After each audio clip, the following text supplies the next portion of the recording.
Seja Deus. Engrandecido é o nome do Cordeiro Vivo. Filipenses capítulo 4. Você que tiver a oportunidade, a ocasião de estar aí acompanhando a leitura por tua Bíblia, aí na tua casa, onde quer que você esteja, no trabalho, no teu lazer, eu não sei, mas se tiver a ocasião de estar com a Bíblia em mãos, acompanhe a leitura conosco, em nome de Jesus. Filipenses capítulo 4, versículo 1 em diante. Amém? Amém? Diz assim a palavra de Deus: portanto, meus amados e muito queridos irmãos, minha alegria e coroa, estai assim firmes no Senhor, amados. Rogo a Evódia e rogo a Sintique que sintam o mesmo no Senhor. E peço-te também a ti, meu verdadeiro companheiro, que ajudes essas mulheres que trabalharam comigo no Evangelho, e com Clemente e com todos os outros cooperadores cujos nomes estão no livro da vida. Regozijai-vos sempre no Senhor. Outra vez digo, regozijai-vos. Seja as vossas equidades notórias a todos os homens. Perto está o Senhor. Não estejais inquietos por coisa alguma, antes as vossas petições sejam em tudo conhecidas diante de Deus, pelas orações e súplicas, com ação de graças. E a paz de Deus, que excede todo o entendimento, guardará os vossos corações e os vossos sentimentos em Cristo Jesus. Quanto ao mais, irmãos, tudo o que é verdadeiro, tudo o que é honesto, tudo o que é justo, tudo o que é puro, tudo o que é amável, tudo o que é de boa fama, se há alguma virtude e se há algum louvor, nisto pensai. O que também aprendestes e recebestes e ouvistes e vistes em mim, isto fazei, e o Deus de paz será convosco. Amém? Glória a Deus. Amém. Louvado seja Deus. Eita, Deus fiel. Engrandecido é o nome do Cordeiro Vivo. Irmãos, nós sabemos que Paulo, ele foi um dos homens que mais tiveram intimidades para com Deus, a ponto de escrever ou de notificar a vontade de Deus através da Bíblia Sagrada. Aleluia. Paulo foi um homem escolhido a dedo pelo próprio Deus. Paulo foi um dos que iniciaram o grande ministério evangélico de levar o reino do Senhor e o testemunho de Jesus Cristo a todos os homens sobre a face da terra.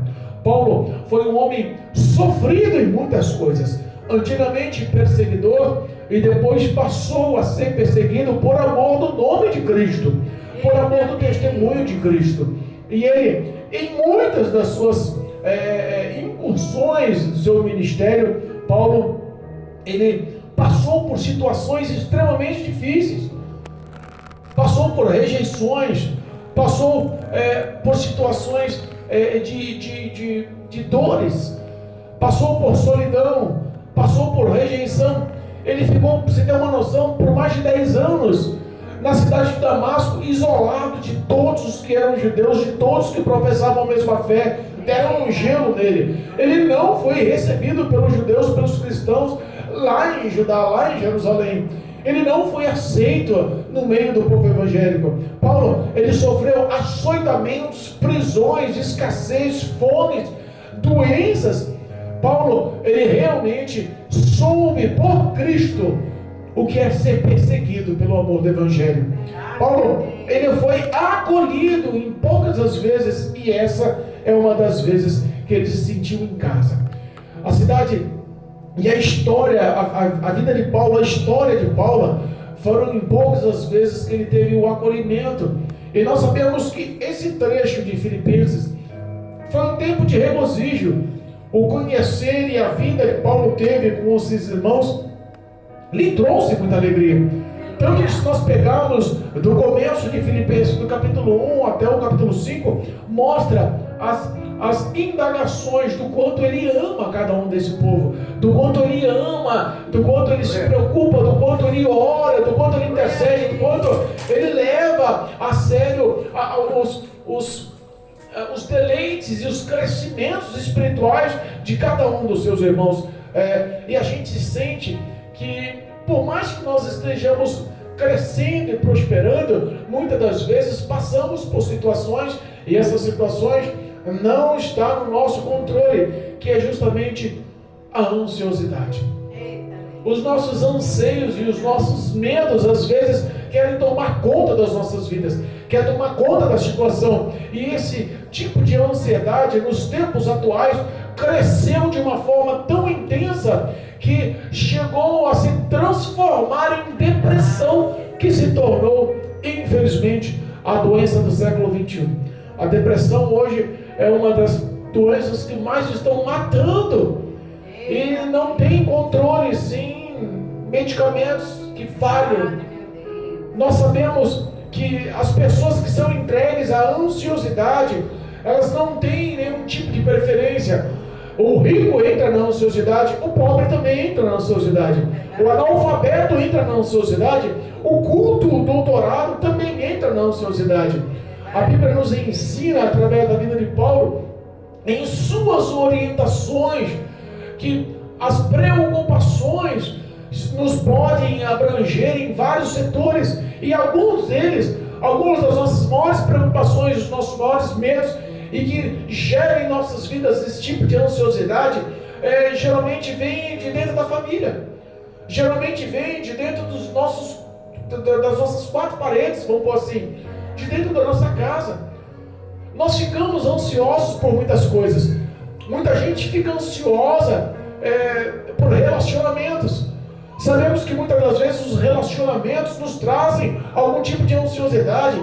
O que estou fazendo para agradar? Por que está acontecendo isso? Por que perdi o prazer da conversa? Por que deixou de se abrir comigo?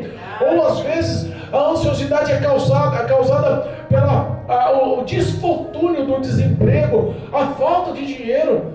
Porque o homem, pai de família, ou a mulher de família, dona de casa, os filhos, nós sabemos que existem suas necessidades, e as finanças traem também esse tipo de situação. Às vezes ficamos sem dinheiro, mas as contas não ficam sem chegar. Ficamos sem dinheiro por falta de emprego, ou por falta de algum recurso, e nós não conseguimos viver sem fazer dívidas. A boca tem que trabalhar, a nosso lar, as nossas condições mínimas de sobrevivência. Isso tudo gera ansiosidade. Às vezes, doença. Não sabemos o porquê, mas quantas vezes as doenças afligem e não existe um diagnóstico preciso e gera em nossas vidas ansiosidade. A discórdia, o relacionamento com amigos, no trabalho e em todos os setores da nossa vida, mas principalmente espiritualmente. Nos dias atuais, nós vemos uma ansiosidade que está levando a uma fase difícil até de acreditar, mas uma fase que surgiu vinda do inferno, não tem outra explicação, a famosa depressão pastoral. Pastores que estão se entregando à depressão de tal forma que abriram uma legalidade tão grande. E se está abatendo pastores, imagina o quanto está abatendo as ovelhas. Pastores que estão se suicidando por esse tipo de situação. O inimigo, ele tem encontrado legalidade, acesso, brecha para atuar nas mentes, nos sentimentos, nos corações, e está ganhando um grande espaço. Paulo, escrevendo essa carta aos Filipenses, a gente enxerga a preocupação dele com pessoas que ele conhecia e amava. Se pegarmos o primeiro versículo, ele enfatiza, olha o amor que ele enfatiza: a todos os meus amados irmãos, que muito é a minha alegria e minha coroa em saber que vocês estão firmes no Senhor, meus amados. Olha, a recompensa, a coroa, a alegria dele é em saber que todos que ele pregou o Evangelho, que todos que ele levou o amor de Cristo, que todos que ele levou o seu testemunho como imitador do Evangelho de Cristo, como imitador do próprio Cristo, aceitaram, mudaram suas vidas e praticaram, e estão firmes no Senhor para ele é uma coroa de recompensa. A alegria do coração dele é justamente ver a obra do Senhor atuante, o resgate para aqueles que estão em trevas e começar a caminhar em luz, a cura dos que estão destruídos, porque ele punha o Evangelho como muito mais importante, o reino, a palavra, mais importante do que si mesmo. E quem era Paulo? Paulo foi o maior evangelista que essa face da terra já ouviu. Abaixo de Cristo era Paulo. Abaixo do Senhor Jesus Cristo não teve um que ministrasse e expandisse tanto o evangelho como Paulo. Paulo, até nas suas dificuldades, aqui no capítulo 1, ele enfatiza uma passagem quando ele estava preso em Roma. Ele estava preso. E todos sabiam que ele estava preso por causa do Evangelho, pelo nome de Cristo, pelo testemunho de Cristo. E isso alegrava o coração dele, porque ele sabia que toda a guarda pretoriana, a guarda de elite, a guarda do rei, lá em Roma, estava sendo tocada pelo Evangelho. Sabia da injustiça, porque aquele homem era um homem que vivia em santidade perante Deus. O testemunho dele era o testemunho de um homem bom, e mesmo assim, injustamente, ele estava sendo preso, e ele se alegrava por sua prisão, porque sabia que não só os guardas de elite, a guarda pretoriana, mas todos os demais na cidade reconheciam a presença de Cristo, o testemunho, o Evangelho, o reino de Deus sobre a vida daquele que estava sendo preso. A ação dos seus flagelos, das suas dores, das suas prisões, das suas amarguras, foram ponto de reforço espiritual, ponto de motivação espiritual para muitos que seguiam, para muitos que o acompanhavam, para muitos dos seus discípulos. Muitos se encorajaram e falaram assim: não é agora que vamos pregar o Evangelho, porque eles, sendo maus, estão reconhecendo que estão sendo perseguidos, que Paulo está sendo preso injustamente. É a hora de levarmos o amor de Cristo. O coração está com as portas abertas. Vamos levar o reino, que a salvação vai dominar, vai entrar, vai mudar a história. Paulo tinha um testemunho impecável. Mas mesmo os homens que tinham testemunhos impecáveis sofriam dificuldades. E uma das dificuldades, muitas das vezes, é os relacionamentos. Paulo foi um dos que também brigaram. Paulo também teve discussões, também brigou. Paulo e Barnabé, por exemplo, quebraram pau, brigaram, discutiram, ficaram bravos um com o outro. Então Paulo, ele era sujeito às mesmas paixões da carne, mas ele aprendeu com o Espírito de Deus. E era essa a preocupação quando ele roga pela intercessão dos seus companheiros de mulheres, que nem Evódia e Sintique, que já estavam árduos no Evangelho, e já tinham ministrados e evangelizados lado a lado com Paulo. Ele falava assim: olha, essas mulheres já trabalharam comigo no Evangelho, elas já têm carga espiritual, elas já têm vida espiritual. Ele colocou, olha, não só elas, mas Clemente e muitos outros dos fiéis, dos filhos de Deus, que tem o nome escrito no livro da vida. A preocupação era que eles amassem uns aos outros, que eles honrassem o Evangelho, dando honra mais ao próximo do que a si mesmo. Essa era a preocupação, e nisso eles sempre enfatizavam: somos todos cooperadores do Evangelho, todos unidos no Evangelho. Por isso, regozijai-vos, mesmo nas provas e nas dores. Glória a Jesus. Glória a Deus. Ele enfatiza algumas lições. E uma lição bonita a se expressar está no versículo 5. Regozijai-vos na dor, regozijai-vos na perseguição, regozijai-vos nas mentiras, nas falácias, nas línguas ferinas, nas armadilhas, regozijai-vos nas necessidades, nas doenças, nas prisões. Difícil é, mas Paulo deu um exemplo pessoal, físico, real, concreto. Não foi uma coisa fictícia. Ele viveu cada tópico desse. É por isso que ele falava e enfatizava. Ele tornava a dizer: regozijai-vos, alegrai-vos, porque todo tipo de perseguição é que prova que você é luz em meio às trevas, é que prova que o inimigo está lutando, porque ele está lutando para entrar numa casa que tem bens valiosos. O diabo não quer lutar para entrar numa casa vazia, que não tem nenhum tipo de valor para ele. Ele quer roubar, matar e destruir aqueles que têm a glória e a luz. Isso é bom. Muitas pessoas falam assim: mas pastor, Como é que é bom, o diabo está tentando roubar a minha bênção. Como é que é bom, o diabo está tentando batalhar comigo. Isso é bom. Ser conhecido pelo inferno é bom.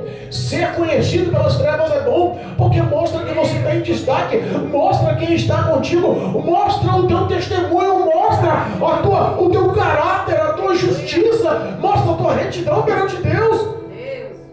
Às vezes as pessoas não querem passar provas, querem pular etapas. Lembra dos filhos dos profetas?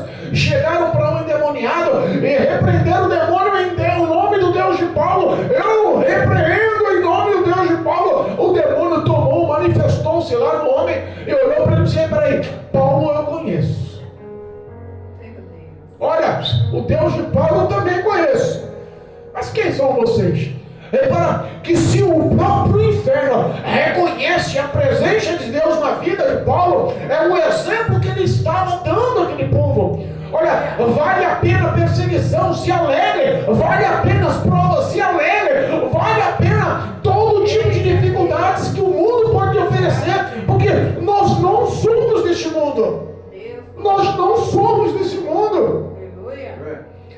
Se a gente pegar, olha como é lindo o que tem no capítulo 3, o versículo 20 diz assim, ó, capítulo 3 de Filipenses, um capítulo atrás, o último versículo 20 e 21 diz assim, ó: mas a nossa cidade está no céu, donde também esperamos o Salvador, o Senhor Jesus Cristo, que transformará o nosso corpo abatido para ser conforme o seu corpo glorioso, segundo o seu eficaz poder de sujeitar também a si todas as coisas. Nós não servimos a um Deus qualquer. Nós não estamos sendo guiados para um caminho qualquer. Nós não temos um ponto final qualquer. Nós não somos cidadãos qualquer. Somos filhos de um Deus Todo-Poderoso. E é Ele quem fez a promessa de nos colocar na cidade santa. É Ele que nos fez a promessa de nos dar o galardão, tirar esse corpo abatido, cansado, sofrido de tantas dores, de tantas falências, para nos dar um corpo igual ao dele, glorioso, um corpo eterno, incorruptível, imortal. E todos estão sujeitos porque Deus tem o poder. Paulo começa a mostrar para eles: vale a pena, regozija-se. O versículo 5 diz assim, ó: seja a vossa equidade. Eu fui pesquisar o que é equidade. É a mesma coisa que amabilidade ou amor ao próximo. Seja notório o teu amor, seja notória a tua caridade, seja notória as tuas ações, seja notória a tua bondade, seja notória a tua benignidade, seja notória a tua longanimidade. Lembra dos frutos do Espírito Santo? Seja notório as suas ações e seja notórios para todos. Não existe acepção de pessoas, porque tem muitos que querem ser notados em alguns departamentos e ignorar outros departamentos. Paulo não fazia acepção de pessoas. Paulo, ele anunciava o Evangelho, mas ele tinha o prazer de anunciar o Evangelho a todos. Ele está dizendo para eles: olha, seja notado o vosso amor para todos os homens. Sabe por quê? Porque Cristo está à porta. Sabe por quê? Perto está o Senhor. Sabe por quê? Porque os olhos do Senhor estão vendo. Sabe por quê? Porque existe uma anotação de um anjo de todos os seus feitos no memorial de Deus. Sabe por quê? Porque todas as suas aflições e lutas e todo o seu gesto de amor e caridade está sendo anotado, porque tem galardão, porque tem recompensa. Paulo cansou de falar: o viver para mim é Cristo, morrer é lucro. Já não importa para mim mais essa carne, não importa mais as aflições e dificuldades. Eu passei desse processo, eu exuberei sobre esse processo. Já não tenho mais preocupações, porque eu tenho convicção do meu galardão, tenho convicção do meu futuro lá, tenho convicção do meu Senhor. E a gente, muitas das vezes, a gente esquece que perto está o Senhor. A gente esquece, como aqui, a discussão entre duas irmãs, Evódia e Sintique. Eram 2 irmãs. E Paulo enfatiza que isso acontece, mas enfatiza também que os nomes deles estão escritos no livro da vida. Não pode deixar nenhum tipo de situação de trazer anseio, angústia, ansiedade, preocupação. Não pode dar esse tipo de legalidade, porque o homem em si não tem poder em nada. O homem, em toda a tua excelência, em todo o seu poder, em toda a sua soberania, diz lá em Mateus capítulo 6, versículo 25 em diante, que o homem não tem poder de acrescentar um só côvado de altura do seu tamanho. Ele não tem poder nenhum, ele não pode. A sua ansiosidade, na realidade, é um acesso, é uma brecha, é uma porta aberta de acessibilidade para o inimigo entrar na tua vida, na tua história. Se a gente parar para entender o versículo 6, não estejais inquietos por coisa alguma. Não é por alguma coisa, é por coisa alguma. Ele não está dando, não fique inquieto por causa desse tema. Não, é por tema nenhum. Nada pode te preocupar, nada pode tirar o seu sossego, nada pode tirar a tua paz. A tua vida tem dono, o controle da tua história tem dono. O início, o meio, o fim já foi escrito, porque você serve a um Deus fiel e poderoso. E esse ato de inquietação, de ansiosidade, de medo, de receios, sabe o que ele compara? Ele compara aos gentios, aos fariseus, aos incrédulos. Meu Deus. Lembra quando ele fala, olha, se eu não me engano, está lá também em Mateus 6. Vamos ver. Mateus capítulo, essa frase é muito bonita. Mateus capítulo 6, versículo 31. Olha lá. Não andeis, pois, inquietos, dizendo, o que comeremos, ou o que beberemos, ou o que vestiremos? Porque todas essas coisas procuram os gentios, de certo que o vosso Pai não sabe o que vocês necessitam? Se o fiel, o homem que é nascido, a mulher que é nascida de novo, que nasceu da água e do Espírito, que tem uma vida na presença do Senhor, que tem uma vida de oração, uma vida de comunhão, uma vida de santidade, ele simplesmente, ele depende do Senhor. O foco principal é o que diz o versículo 33 do capítulo 6 de Mateus, mas buscai primeiramente o reino de Deus. Buscai primeiramente o reino de Deus e a sua justiça, porque todas as coisas vos serão acrescentadas.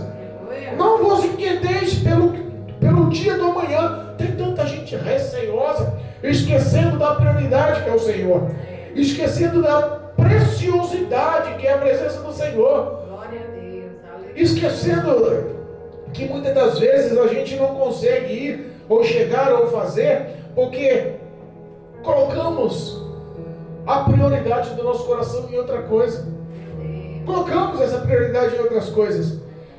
Olha só, não estejais inquietos por coisa alguma, mas antes as vossas petições sejam todas conhecidas diante de Deus, pela oração, súplica e com ação de graça.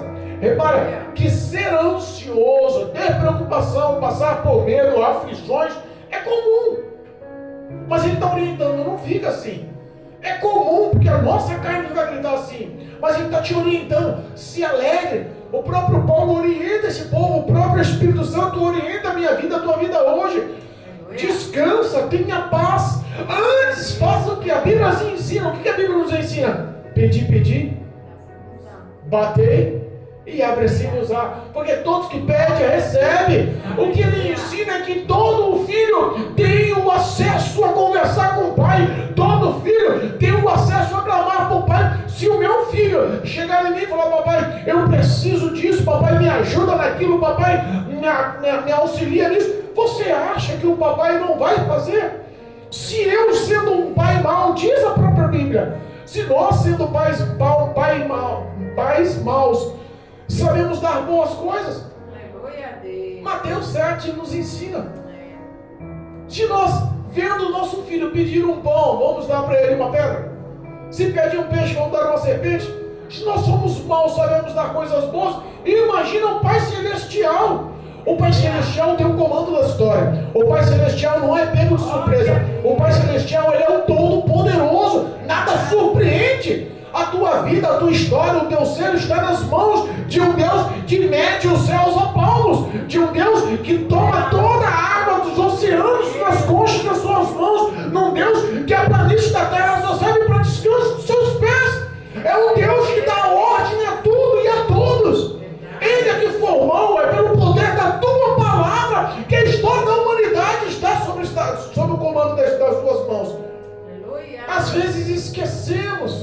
E Deus está falando, olha, não fica ansioso não. Sabe o que você faz? Fala comigo, pede para mim. Pede que eu dou, ora que eu faço, relaciona-se comigo. Seja como aquela viúva insistente, persistente, chegava ao juiz e todo dia julga a minha causa, todo dia julga a minha causa. Aquele juiz não tinha temor no coração, não respeitava Deus, não respeitava os homens, mas uma hora ele se dobrou e falou: quer saber uma coisa? Eu vou julgar a causa dessa mulher, que eu não aguento mais essa mulher. Seja um filho pidão com Deus, insista em oração, pedir, dar-se-vos-á. Não é pedir só uma vez, é ter a insistência no relacionamento, é realmente clamar ao Senhor e esperar a ação poderosa. Buscar primeiramente o reino dos céus e todas as demais coisas vos serão acrescentadas. Priorize, e além de priorizar em orações e súplicas, ele nos ensina: dai ações de graças. Aí já tem diferença. Já tem diferença, porque quando você ora e já proclama a ação de graça, porque você sabe que está chegando a vitória. Repara que existe a ação da fé. Você pede e suplica e você tem convicção que Deus te ouve.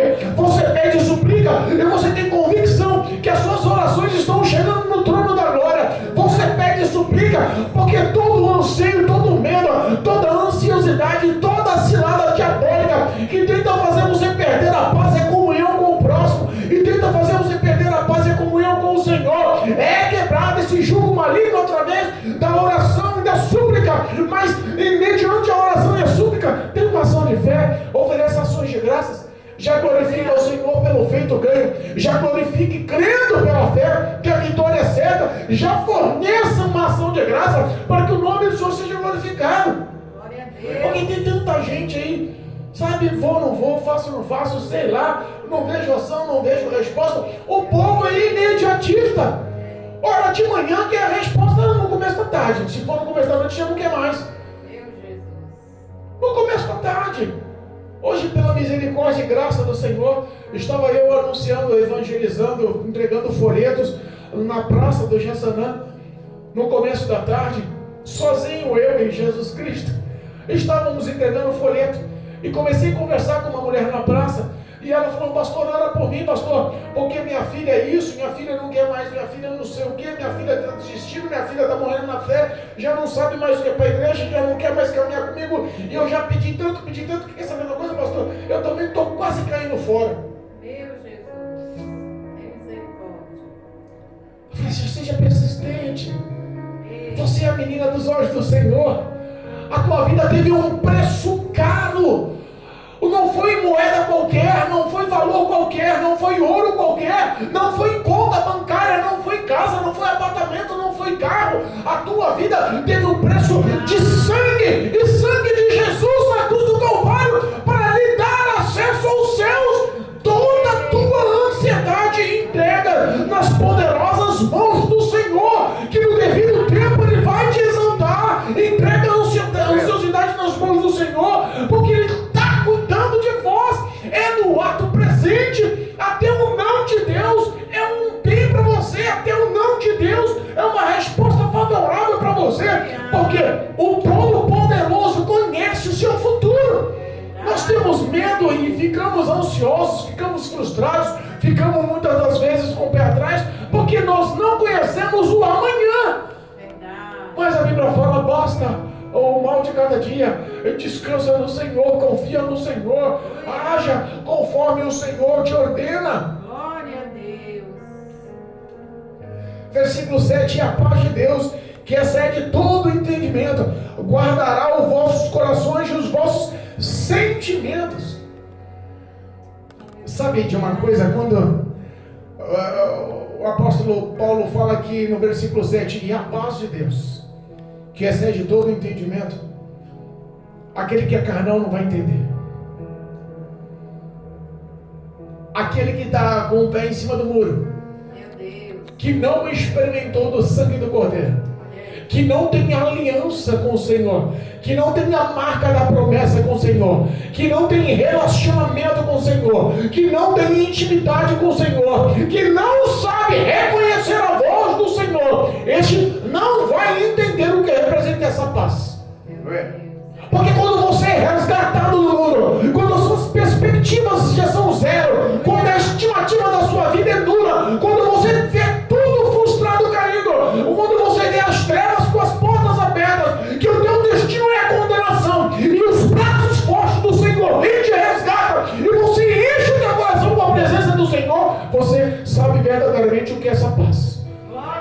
sabe verdadeiramente o que é ser amado por Deus. Você sabe verdadeiramente valorizar a presença do Espírito Santo. Você sabe cultivar, cativar, agradar. A Bíblia ensina: a alegria do Senhor é a nossa força.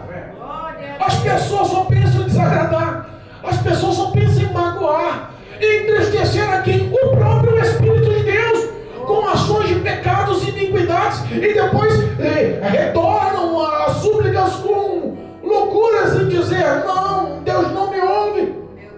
Nunca experimentou a paz de Cristo, porque o homem que tem a presença de Deus, ele nem precisa entender.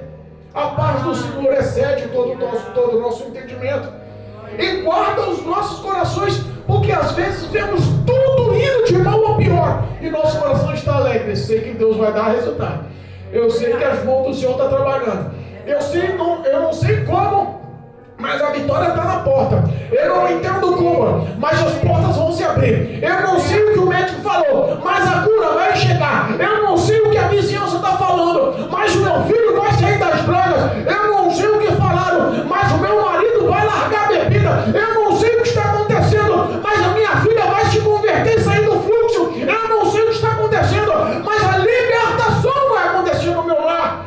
Não precisa entender, porque a paz do Senhor, que excede o nosso entendimento, ela guarda e conserva o teu coração e também os teus sentimentos.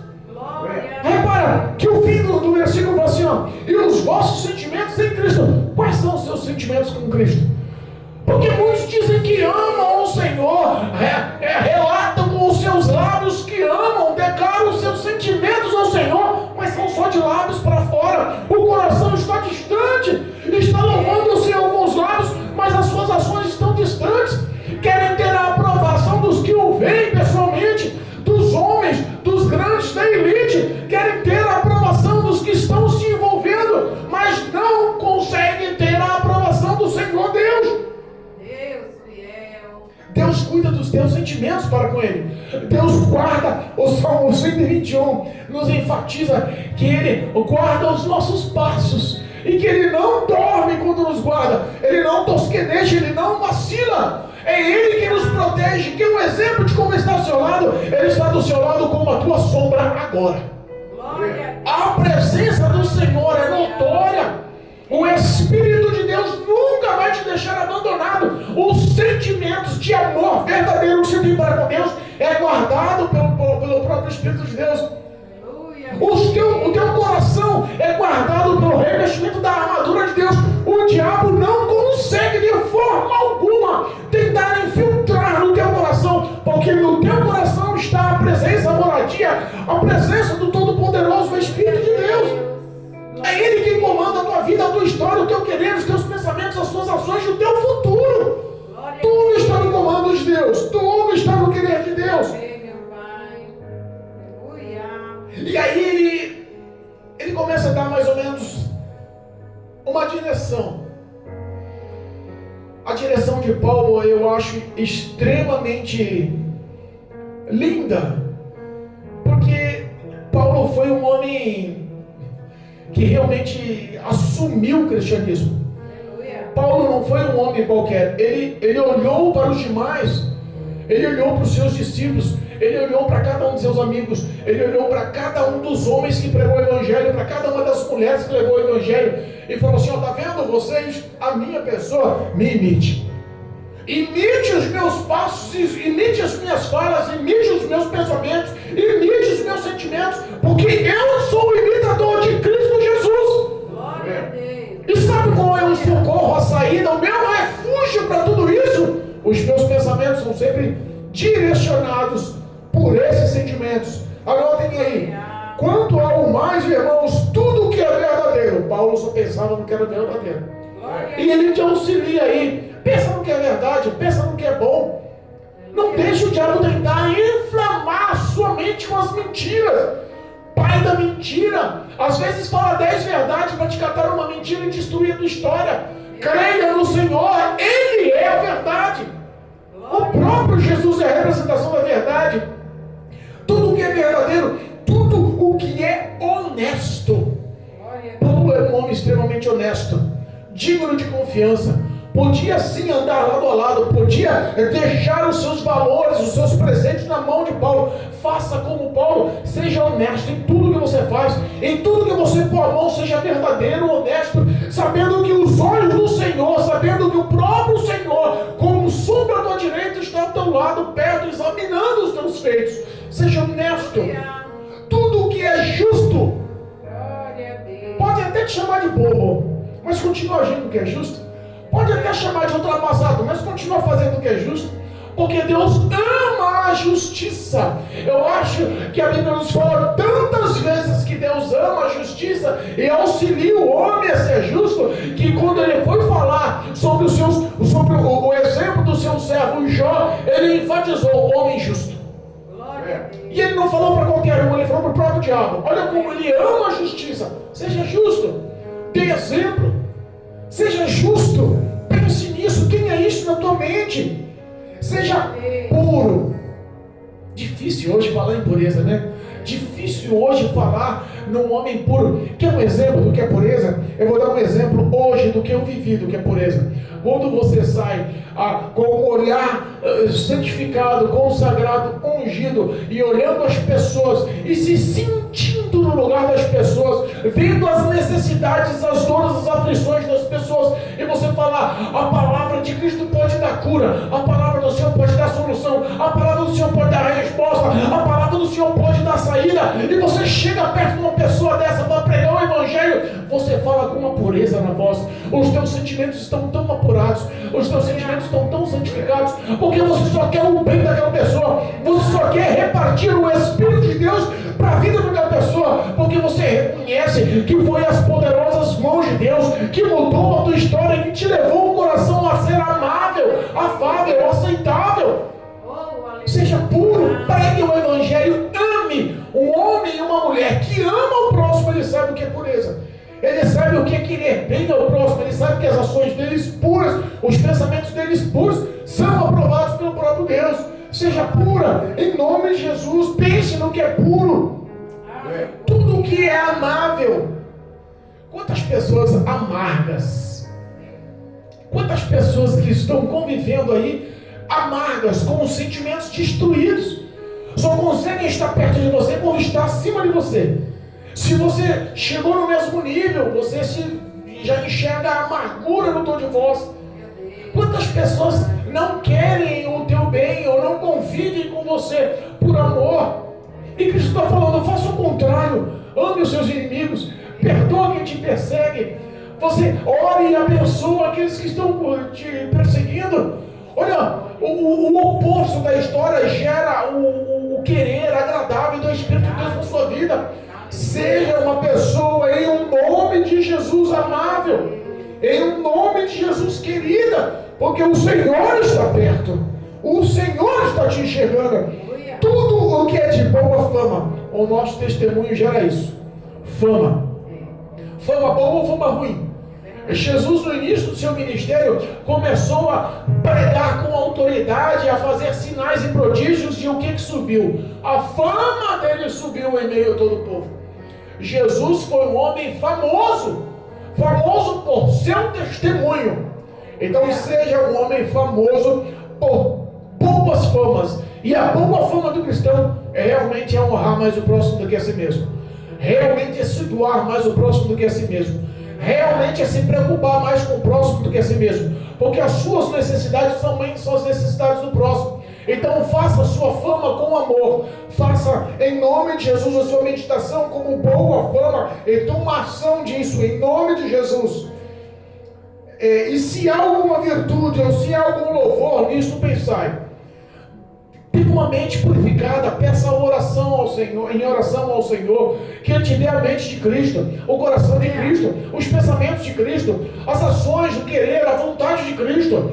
Tenha a mente purificada. Pessoas que não têm o que fazer, ficam com a mente no espaço, ou caçando coisas malignas, imundas, coisas que entristecem os olhos do Senhor, a visão do Senhor no teu coração. Às vezes abrem a porta porque é errado.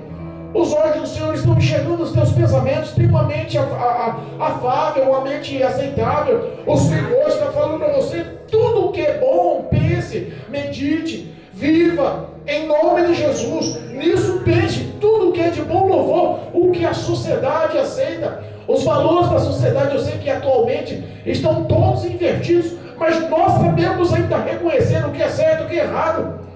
E o que é certo mesmo que só você faça, e o errado vai ser errado mesmo que o mundo inteiro faça.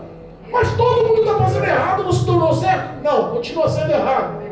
Pensa no que é certo, viva o que é certo. Se tiver algum louvor, se for de boa virtude, de bom querer, pensa, viva, pratique. E aí, como eu falei no versículo 9, dando encerramento, que já se foi o horário. Oh glória! E o que aprendestes e que recebestes, ouvistes e que viste de mim. Quando Paulo fala o que aprendeste, o que recebeste, o que viste, ele puxa a responsabilidade para si. Você é um representante dos céus. O seu testemunho é visto por uma nuvem de testemunhas diariamente. E as principais nuvens de testemunha são os 11 mil demônios diariamente que estão ao teu redor, anotando e redigindo cada frase, cada ação, cada sentimento expresso. Tudo o que você faz é visto pelas trevas, a ponto de encontrar uma brecha.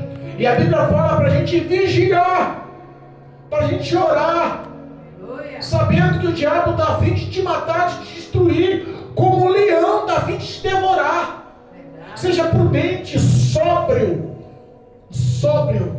Paulo, quando fala tudo que vocês viram de mim, tudo que eu sou, tudo que eu te apresento, tudo que eu me mostro para vocês, imitem, façam igual, pensem igual, achem igual, seja igual.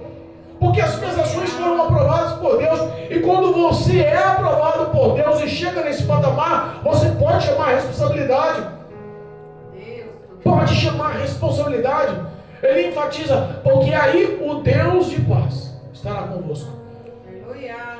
O Deus de paz que cuida da sua mente, dos seus pensamentos, do seu nervosismo, dos seus anseios, das suas ansiosidades.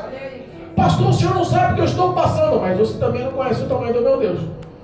Porque quanto mais você enfatiza a prova, quanto mais você cresce a prova, quanto mais você fala da prova, mais a prova se torna pesada, mais se torna difícil.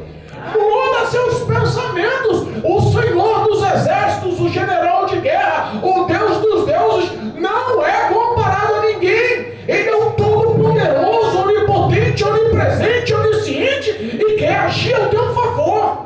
Em nome de Jesus, tenha a mente, o coração cingido, lavado, remido com o sangue do Cordeiro. Renova a tua aliança em oração com o Senhor. Renova o teu clamor com o Senhor. Tenha uma vida na presença do Todo-Poderoso.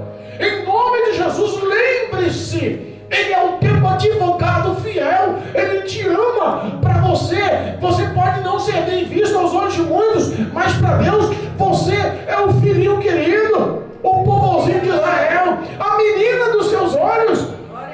Você é como a figueira em volta da mesa, os frutos da árvore, a folha vistosa da árvore à beira do ribeiro. Na sua vida tudo vai bem. Ande na presença, as bênçãos correrão atrás de ti. Viva na verdade, viva em nome de Jesus Cristo. O Senhor tem solução para o teu problema. Nada na tua vida é por acaso. Tudo o que acontece é pelo querer e a vontade de Deus. Até as ações que você pensa que o diabo está tomando lucro, vantagem, que está conquistando, ganhando território na sua vida, é engano. Tudo é permissão de Deus. O diabo só pode atuar na vida dos fiéis, dos filhos de Deus, com a vontade do Pai. Porque aquele que é de Deus, o maligno não toca. Não tem como tocar. Viva em o nome de Jesus, honrando o nome do Senhor com o teu testemunho, com os teus pensamentos, com os seus sentimentos. Porque o Senhor é quem tem guardado o teu coração. A paz do Senhor excede o teu entendimento. Não precisa entender, confie. Precisa somente confiar. Creia no Senhor Jesus. Creia no Senhor Jesus e será salvo tu e a tua. Foi assim que Paulo falou para o carcereiro, não foi? Foi assim que Paulo falou para o carcereiro quando estava lá preso na prisão, Paulo e Silas, cantando, louvando, orando, glorificando e ganhando almas no presídio. Olha as situações que eles estavam. Mas sabe o que ele falou para o carcereiro? O que eu repito para você: pratique a sua fé, creia no Senhor Jesus. Tudo o que está acontecendo na sua vida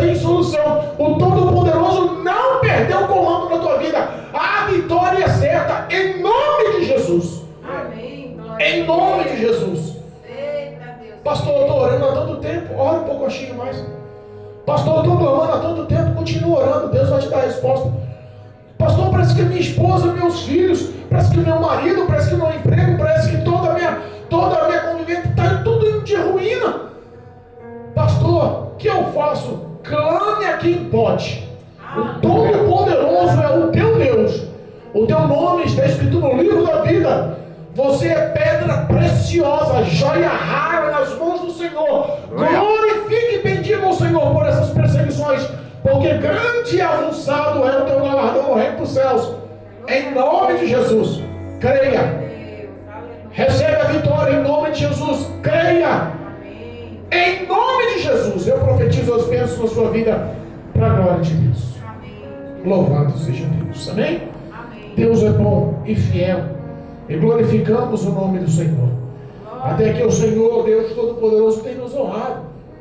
E eu glorifico a Deus pela presença do Espírito Santo em nossas vidas. Amém? Deus é bom. E eu exalto o nome do Senhor, porque até aqui Ele sempre esteve no comando das nossas vidas, em nome de Jesus. Amém? Eu quero